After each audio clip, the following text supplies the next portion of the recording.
আসসালামু আলাইকুম। সর্বপ্রথম আমি দেখলাম ফেনী থেকে একটা টিম আসছে, ওনারা কিন্তু সকালবেলায় আসছে। আমার ভাইয়েরা সকালবেলা আসার সাথে সাথে আমার সাথে দেখা হয়েছে। ভাই কি অবস্থা আপনাদের, এটা বলেন। আলহামদুলিল্লাহ, আমরা ফেনী থেকে গতকাল রাতে রওনা দিয়েছি। শুধু আমরা না, ফেনী থেকে বিভিন্ন স্বেচ্ছাসেবী সংগঠন রওনা দিয়েছে, কারণ আমরা দেখেছি 24-এর এবং 25-এর বন্যায় ফেনীর পাশে বাংলাদেশের প্রত্যেকটা স্বেচ্ছাসেবী সংগঠন, প্রত্যেকটা নাগরিক দাঁড়িয়েছে। আমরা মনে হচ্ছে আমাদের ভাইরা যেখানে আজকে পানিবন্দী হয়েছে, বাঁশখালী বাসিন্দা, আমরা সাথে চলে আসছি। কালকে রাতে আমরা রওনা হয়েছি। আলহামদুলিল্লাহ, আজকে আমরা দেখছি আমাদের জয় ভাই অনেক পরিশ্রম করতেছে। না না ভাই, এটা আমার কর্তব্য ভাই। আর ধন্যবাদ আপনারা যে অ্যাটলিস্ট আমাদের এই চট্টগ্রাম নিয়ে ভাবছেন, এই বাঁশখালী নিয়ে ভাবছেন, ধন্যবাদ।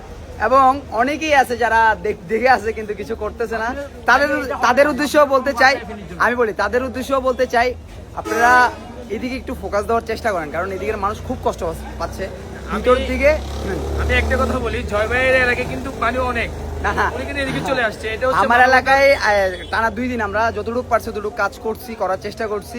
এখন ওইদিকে পানিটা একটু টান দিচ্ছে আলহামদুলিল্লাহ, কিন্তু এদিকে এর মধ্যে সিচুয়েশন অনেক খারাপ, এদিকে টানতেছে না। এখন কালকে রাত্রে থেকে আমি দেখছি, যখন থেকে আসছি আমি তখন থেকে বৃষ্টি এরকম পড়তেছে, একবার বেশি পড়তেছে, আবার একবার কম পড়তেছে, মানে এরকমই বৃষ্টি যাচ্ছে, কিন্তু বৃষ্টি থামতেছে না।